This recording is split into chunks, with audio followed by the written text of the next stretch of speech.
تو ریاست میں لا اینڈ آرڈر کا مسئلہ بنے گا، پھر لوگوں کی ڈیڈ باڈیاں ہوں گی، پھر مرڈرز ہوں گے، پھر ایک ایسی سچویشن بن جائے گی کہ خدا نخواستہ پھر ہم سب اس کی لپیٹ میں، اس آگ کی لپیٹ میں آ جاتے۔ اب الحمدللہ موجودہ حکومت نے جو لوگوں کو یہ یقین دلایا، جو ایسے آپ نے شروع میں بات کی کہ ہم آپ کے لیے ہیں، ہم آپ کی بات سنیں گے، ہم آپ کی آواز بنیں گے، اور ہماری کوشش ہوگی جو لوگوں کی بہتری کے لیے کام ہو، جو کیپیسٹی ہے گورنمنٹ کی اس کے اندر رہتے ہوئے وہ لوگوں کے مفاد کی کام کریں، اور وہ کر رہے ہیں۔ دیکھیں ایکشن کمیٹی کے بہت سارے مطالبات جو 3 سال تک نہیں ہوئے، اس گورنمنٹ نے آتے ہوئے ان کو ایڈریس کیا، بہت سارے کام ہو گئے، بہت سارے ہو رہے ہیں اور بہت سارے ہو جائیں گے۔ یہ اوور نائٹ تو دیکھیں نا، اللہ دین کا چراغ تو ہے نہیں، پروسیس ہے چیزوں کا، اور وہ گورنمنٹ ولنگ ہے اس بات میں۔ اصل جو دیکھنا ہے کہ کیا گورنمنٹ ولنگ ہے یا نہیں ہے، اور پھر یہ بھی دیکھنا ہے کہ گورنمنٹ پہ پریشر کتنا ہے۔ یہ 8-9 مہینے کی گورنمنٹ تھی ساری۔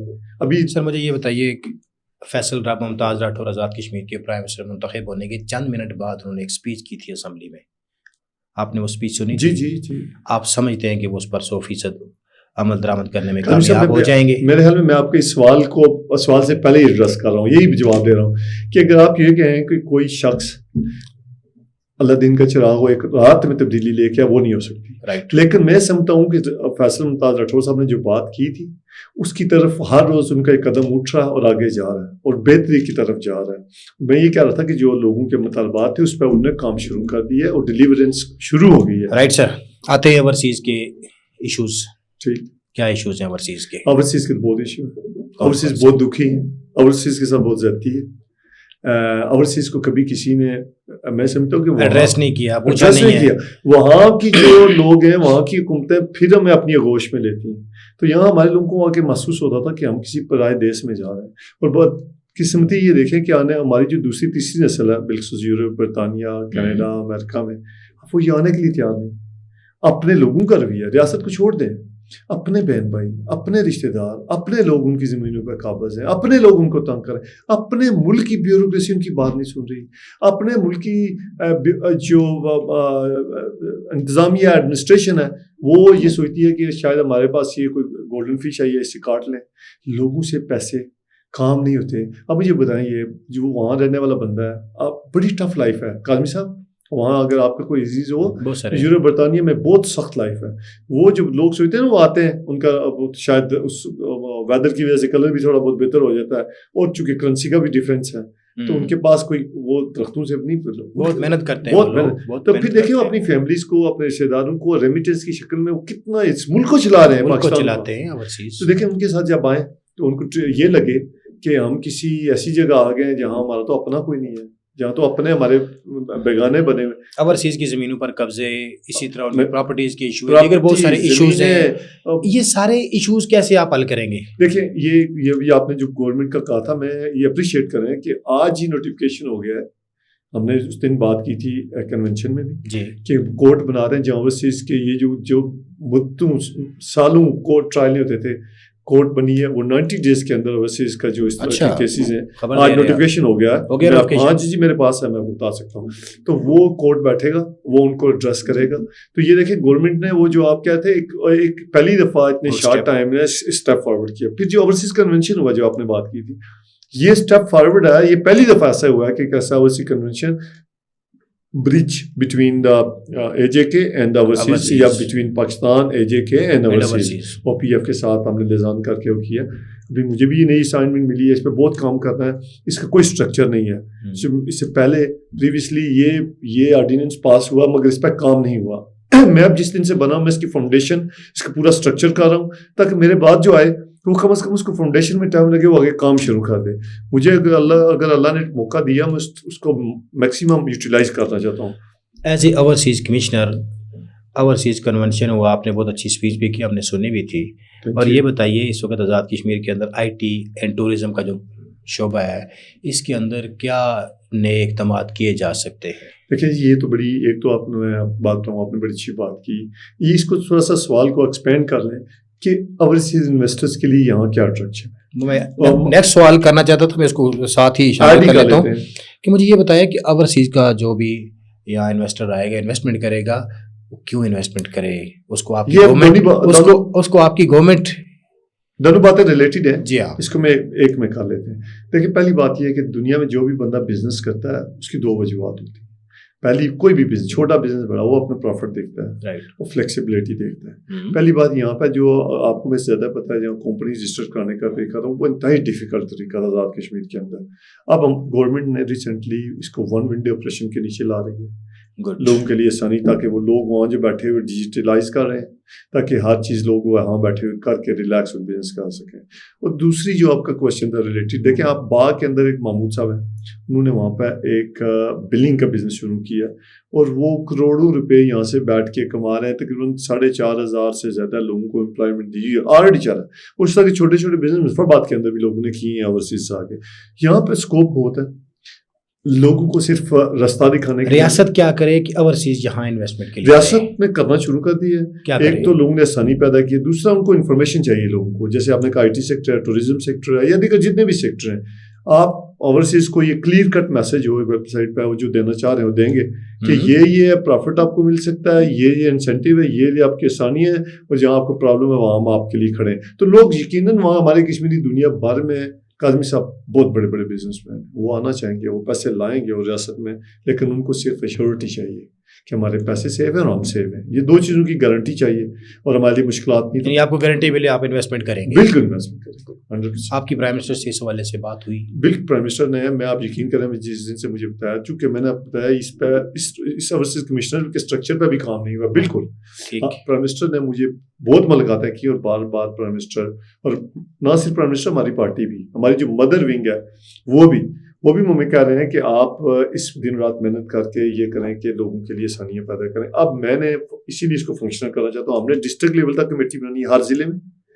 جہاں 3 ممبر پبلک کے ہوں گے, 2 اس میں ایس پی, ایک ایس پی اور ایک ڈی سی ہوگا, جو اوورسیز کے ایشوز کو ایڈریس کریں گے. وہ سیاست سے ہٹ کے بنا رہے ہیں, سیاسی لوگوں سے ہٹ کے؟ نہیں بالکل. دیکھیں سب کوئی جماعت ہے, سیاست میں بھی ہمارے لوگ ہیں, چاہے اس جماعت میں اس جماعت میں, لیکن ہم چاہتے ہیں بندہ کام کرنے والا ہو, جس کو یہ ہو کہ میں کچھ کروں, ڈیلیور کروں. صرف کسی جگہ پہ بیٹھنا مقصد نہیں ہوتا. آپ یہ آئے ہیں اس صحافت کے شعبہ میں, اینکر ہیں آپ, تو آپ اگر اس پہ کام کر رہے ہیں تو آپ کی ایک رسپیکٹ بھی, آپ کا ایک نام. آپ بس جب آپ اینکر بن کے صرف کیمرے کے سامنے بیٹھ جائیں گے, آپ کی ریسرچ نہیں ہوگی, آپ کی اس پہ جب کسی سے بات کر رہے ہوں گے, آپ کے پیچھے مٹیریل نہیں ہوگا, تو پھر آپ کی بات مشکل ہے. پھر آپ یہ صافی تو لکھ سکتے ہیں لیکن آپ اس میں ویلیو نہیں ہوگی. تو اسی طرح جو لوگ بٹھائیں گے سر, وہ جس سے بھی ہوں گے, ہم چاہیں گے وہ لوگ کام کریں. اور انشاءاللہ دیکھیں اس میں ابھی کنونشن میں بھی بہت ساری چیزیں جو ہونی چاہیے تھی, آپ نے بھی باتیں آپ نے ریکارڈ کی دوستوں نے. یہ پہلا سفر ہے, آپ نے جب یہ سفر شروع کیا تو چیزیں امپروو ہوتی ہیں, اسٹیپ بائی اسٹیپ امپروو ہوتی ہیں. نیکسٹ اسٹیپ ہوگا, یہ کنونشن جاری رہنا چاہیے لوگوں سے لیزان. میں تو بلکہ پرائم منسٹر صاحب سے کہہ رہا تھا کہ آپ بالخصوص یورپ کے اندر تمام کنٹریز کے اندر آپ آئیں اور وہاں پہ اس طرح کے کنونشن کریں, وہاں پہ لوگوں کو ایڈریس کریں. لوگ ڈائریکٹ جو بیٹھے ہیں وہاں پہ بھی آپ سے انٹریکشن ان کی ہو سکے, ان کو کانفیڈینس بن سکے. یہ کنونشن والا سلسلہ جو گورنمنٹ کوئی بھی آئے اس کو کنٹینیو کرنا چاہیے اور رکھنا چاہیے. یہ اچھا اچھا, میں آپ سے یہ پوچھوں گا کہ آپ کا جو آزاد کشمیر کے سیاست دان ہے, ہاں وہ پاکستان پیپلز پارٹی ہو, مسلم لیگ نون ہو یا کوئی بھی جماعت ہو, ہمارا اوورسیز اس وقت ان سیاسی جماعتوں پر اعتماد نہیں کر رہا. ایک بڑی تعداد کی میں بات کر رہا ہوں اور یوتھ کی بات کر رہا ہوں. اسی طرح آزاد کشمیر کے اندر بھی اس سیاسی سسٹم سے بہت سارے لوگ نالاں ہیں. اس اعتماد کو آپ کیسے بحال کریں گے؟ بڑی, لیکن اس میں آپ نے یہ نہیں بتایا کیوں نالاں ہے. یہ جو پچھلی گورنمنٹ بنی ہے, میں کوئی چیزیں نہیں کہنا چاہتا, آپ کو کہنی چاہیے, آپ ہم سے کھلوا رہے ہیں, بہت سخت نہیں آپ کو چاہیے سخت ہیں. کیوں نالاں ہے اس کی ایک وجہ ہے. جب آپ نے یہاں نرسریز پالیٹکس کی بند کر دی, آپ نے اسٹوڈنٹ پالیٹکس بند کر دی, آپ نے بلدیاتی پالیٹکس بند کر دی, نئے لوگ آنے بند ہو گئے. اور اس کے بعد آپ سیاست کے اندر آپ ایسے لوگوں کو پرائم منسٹر بنا دیں جو وزارت عظمیٰ وزیر اعظم تو بن سکتے ہیں لیکن لوگوں کی بات نہیں کر سکتے, لوگوں کے ایشو کو ایڈریس فیس نہیں کر سکتے, اور پھر وہاں ماضی میں اپوزیشن نہیں ہے. آپ دیکھیں جس جگہ دنیا میں اپوزیشن نہیں ہوگی, اپوزیشن کا کام کیا ہے؟ اپوزیشن کا کام ہے ایشوز کو ریز کرنا, گورنمنٹ کو پش کرنا کہ پازیٹیو کام کریں. یہاں پہ نہ اپوزیشن تھی, نہ پتا کون گورنمنٹ میں, تو اب اعتماد اٹھ رہا تھا. اب اعتماد بحال ہو رہا ہے لوگوں کا. اب جب وہاں پولیٹیکل لوگوں کو سسٹم کا حصہ بنائیں گے, اگر یہاں آزاد کشمیر میں جو لوگ بیٹھے ہیں, جو ہماری اسٹیبلشمنٹ بیٹھی ہوئی ہے, ان کو یہ کرنا پڑے گا کہ لوگوں کو موقع دیں, پولیٹیکل لوگوں جس مرضی جماعت سے ہیں ان کو موقع دیں, آگے ان کو موقع دیں بات, اور لوگوں کو کھل کے بات کرنے کا موقع دیں. ہمارے جو پالیٹیشین ہے نا جو ہمارے فرنٹ لائن بہت ساری جماعتوں کی اس بات نہیں کرتے. جب لوگوں کی بات نہیں کریں گے تو لوگوں کا اعتماد اٹھے گا. لیکن ہم کھل کے بات کرتے ہیں. میں سمجھتا ہوں ہماری جماعت اس معاملے میں دوسری جماعتوں سے کمیاں ہوں گی لیکن دوسری ساری جماعتوں سے بہتر. ہم اپنی لیڈرشپ کے سامنے بھی اپنے بہت بلنٹلی بولڈلی ایشو رکھتے ہیں اور ہماری لیڈرشپ ہماری بہت سخت باتیں بھی سنتی ہے. یہ پیپلز پارٹی کا خاصا تھا ہے الدو شاید لوگوں کو لگے اتنا نہیں ہے لیکن باقی ہماری ساری جماعتوں سے آج بھی ہمارا پولیٹیکل سسٹم. اظہر بڑھالوی آئندہ الیکشن میں حلقہ کوٹلی سے یا اوورسیز کی نشست سے کہاں سے امیدوار ہیں؟ دیکھیں جی میں چونکہ میں ایک پارٹی کا ڈسپلن کا پابند ہوں, میں سیکرٹری جنرل پارٹی کا بھی. میں پارٹی کے جو فیصلے ہیں ان کے تحت میں ود ان پارٹی اپنی چیزیں اپنی خواہش تو رکھوں گا میں الیکشن لڑوں یا نہیں لڑوں یا میں ورثے سے لڑوں, لیکن جو پارٹی فیصلہ کرے گی میں اس کو پابند کروں, اس کی پابندی اور اس کو فالو کروں گا انشاءاللہ.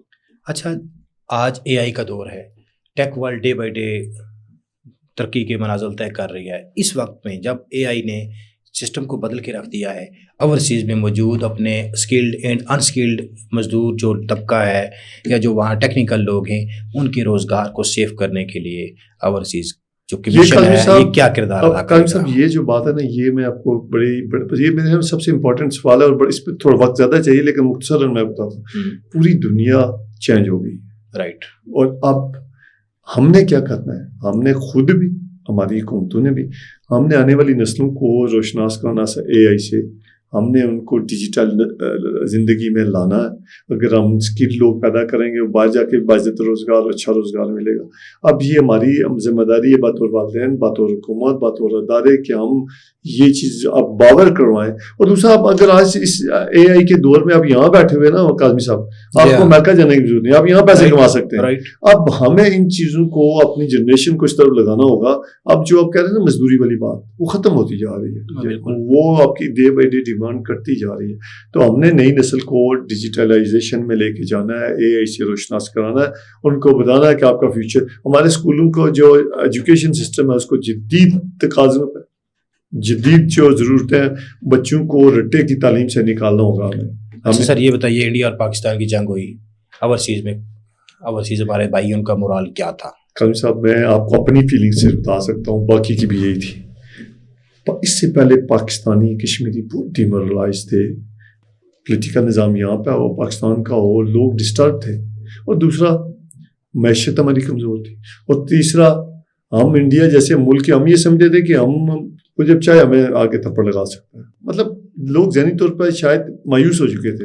اس جنگ نے پاکستانیوں کا اور ہمارا جو سینہ چوڑا کر دیا, اور جو فیلڈ مارشل ہے میں سلام پیش کرتا ہوں ان کو اور پوری پاک آرمی کو. بالکل جس جوان مردی سے اتنی سی تعداد میں اتنے بڑے ملک کے سامنے, جس کے ریسورسز اتنے بڑے ہیں دنیا میں, جس کا معاشی طور پہ ہم سے بہت آگے ہے, ہر لحاظ سے ہم سے بہت آگے ہے. اور اس کی آپ دیکھیں اس سے پہلے جو ہماری صرف ڈپلومیٹک ونگ امریکہ ان کے بیک پہ تھا. آج اس جنگ نے پوری دنیا میں پاکستان کا نقشہ بدل کے رکھ دیا. ڈپلومیٹک ونگ پہ آپ دیکھ لیں امریکہ اب صبح شام پاکستان کی بات کرتا ہے. انڈیا جیسے الایا جو ان کا فرینڈشپ تھی وہ ٹوٹ گیا. انڈیا دنیا میں اکیلا, پاکستان کے دوست دن بدن بڑھے.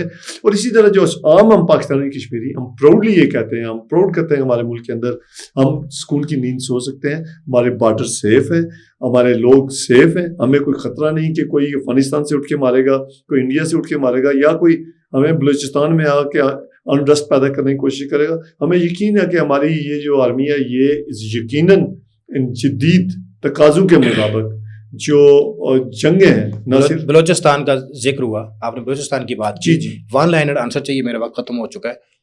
ہندوستان جو اپنی پراکسیز کے ذریعے وایا افغانستان پاکستان کے اندر بلوچستان کے اندر آزاد کشمیر اور پاکستان کے دیگر جگہوں پہ اپنی پراکسیز کے ذریعے پاکستان کو کمزور کرنے کی سازشوں میں مصروف ہے.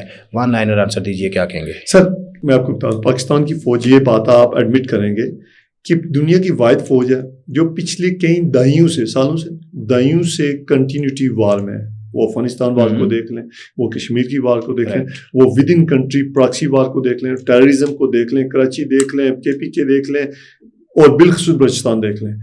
تو ہماری فوج اسکلڈ ہے, کنٹینیو وہ وار میں رہی ہے, اور مجھے پورا یقین ہے کہ وہ ان تمام جو انڈین یا جو دوسری کچھ سازشیں اور کوششیں اس کے پیچھے ان کو وہ رون ڈالے گی, جیسے جنگ میں انہوں نے کامیابی حاصل کی. انشاءاللہ پاکستان ہمیشہ بہت زندہ شکریہ. رہے. یہ تھے اظہر بڑالوی صاحب جو اوورسیز کمشنر ہیں، جنہوں نے آزاد کشمیر کے اندر جو اوورسیز کنونشن ہوا اس پر بات کی، پاکستانی ڈائسپورا کی بات کی، اوورسیز جو کشمیری باہر ہیں ان کے جو ایشوز ہیں اس پر بات کی.